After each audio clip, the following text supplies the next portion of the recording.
Yeah, we good.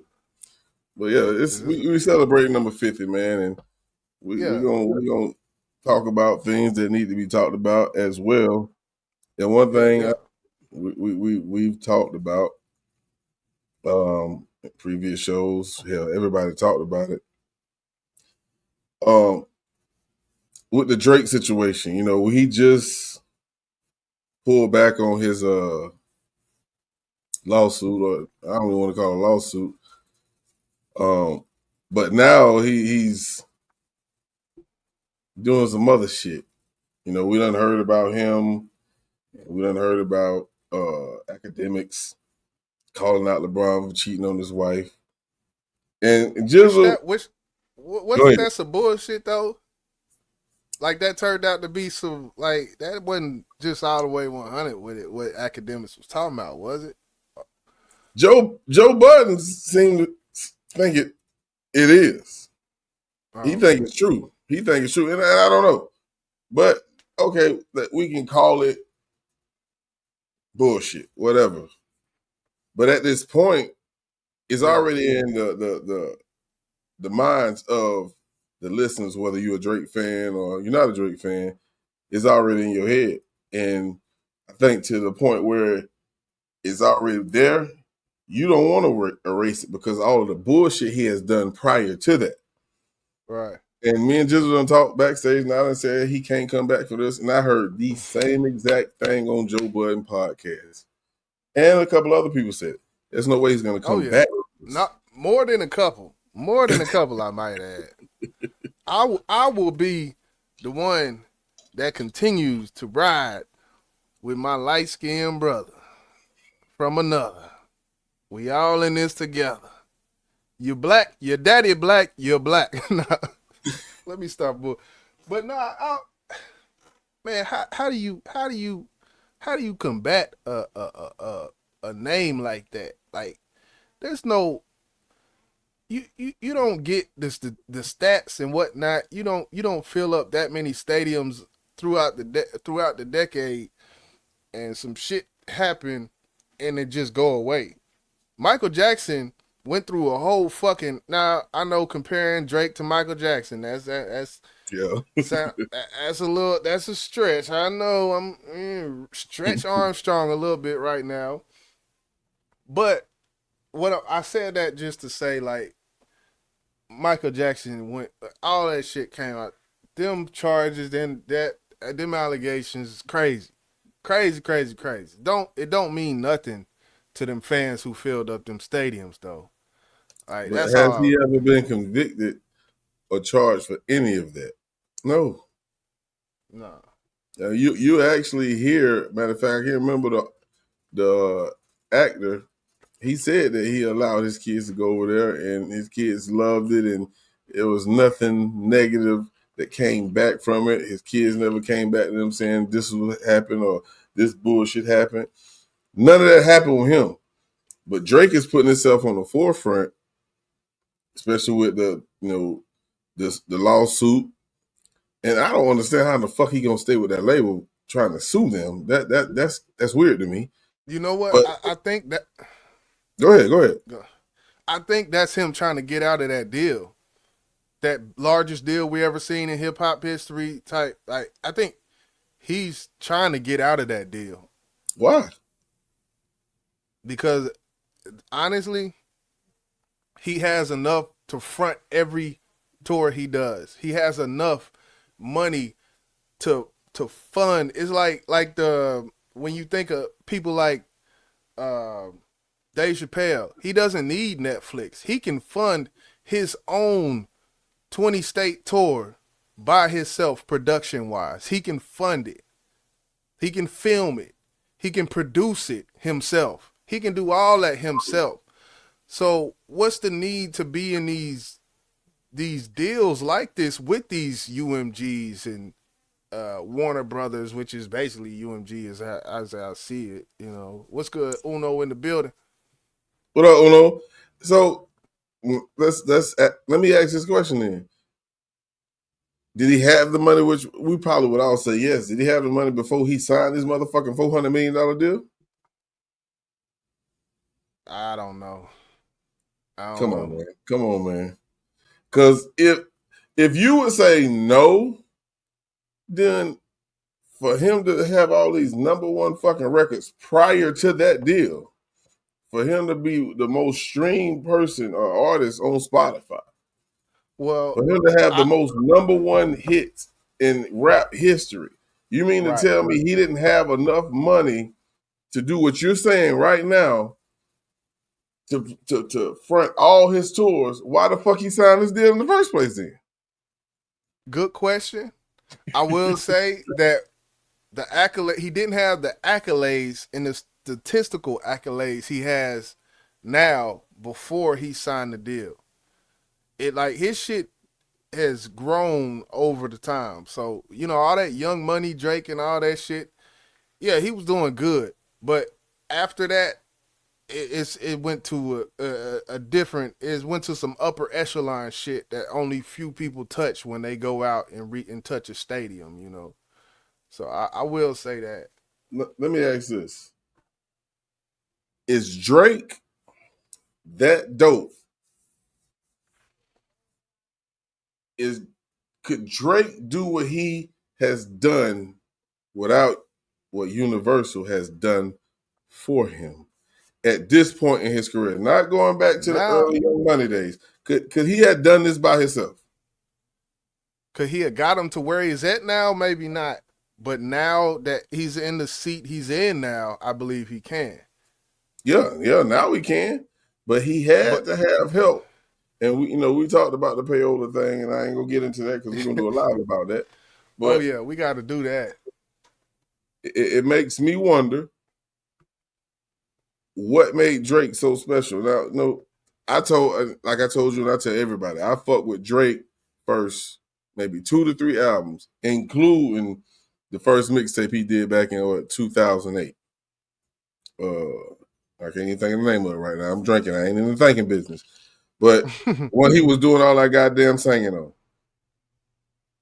After that, I don't understand what make Drake so fucking hot, even though he has that cult following. Just like NBA YoungBoy. He's a fucking trash rapper, but he got a cult following. Drake didn't do anything more amazing. He's not a better rapper than Lil Wayne, but this motherfucker done outsold Lil Wayne times. Why? Why? Versatility. Singing I rock? mean, well, not just singing rap, genre wise, versatility. Like Oh, he's pop. pulled the Beyonce on us a few times with these albums where he'll, you know, one album sound like reggaeton, one album sound like more electro house, one album more R&B, you know, old school R&B, trap soul, what they call it now, with the banging bass and the singing over it, you know. So, uh, Let's go to some of these comments, man, because I don't want to I skip want, over these comments. But go yeah, ahead, bro.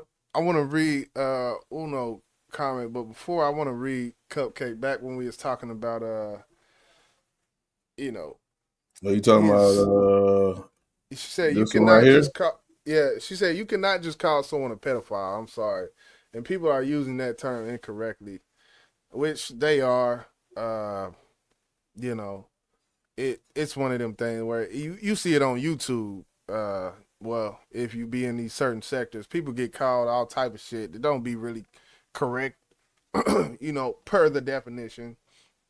Uh, he was on stage and kissed the underage or what Yeah, D yeah, Love, yeah, you know. exactly. Well, That's what I believe. That's where that came from, and I just want to just respond as well before we move on to the next comment. yeah, We all talk about hip hop battles, and it's almost like a street battle or a street fight. There ain't no rules. He said some things which I found out that wasn't true when he was talking about K Dot wife, what I'm saying, was cheating on him. I know that's totally different from being called a pedophile, but you're still lying. You're still lying. So yeah. whenever you insert a lie here, I can insert a lie here. And just because my lie hit a little bit more harder. So Well, now you want to fucking sue me? I think the lie, when it comes to the law, that's a prepubescent. It's a pedophile by definition is a prepubescent or someone who's attracted to a prepubescent woman. And I guess the woman on stage and all that, she was definitely not prepubescent.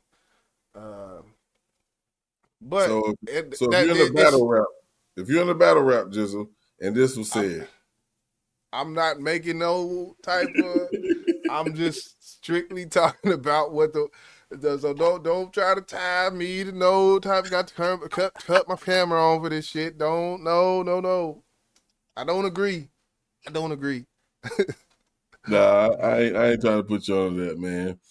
I just wanted to see what you was gonna say. That's all. Yeah, What I yeah. say, Drake is negotiating his new deal with UMG this year. He said that they pushed K Dot song so he wouldn't be able to have the leverage as the number one artist when pushing for a new deal. I heard that as well. Yeah, I heard that. Do you believe that's the case, that when it comes to renegotiating his contract, they would go this Leverage. far just to not have to pay him as much money as he deserved when he's under your label? I don't know, bro. That's too far. That leverage. I think the key word in that statement is the leverage.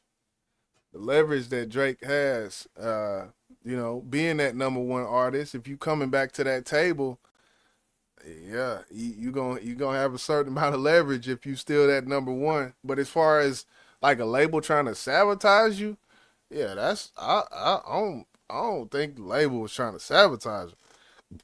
I just think the label is gonna always, in which this is the part where Drake needs to just say fuck the label and be on some Kanye shit, go to Paris and do his release party in Paris and and all of that shit like Kanye do. The numbers might not add up sales wise on his physical copies and all that shit, but yeah, I I don't mean, know. but his competitor in the rap battle is under the same fucking label. So we're gonna take away Drake's credibility or his momentum to get a big deal on his next contract. Okay, we take that away, but guess who you're gonna have to up the price on, up the ante on? K Dot. Because K Dot right now ran the whole 2024, bro. But K and Dot, that's K Dot's true. gonna be like, That's yeah, true. give me that check, bro. Let me get that. So who is the label ultimately? Who is the label gonna push for? They're gonna push for an artist before their label. Like they're everything they do is in the best interest of themselves. Absolutely.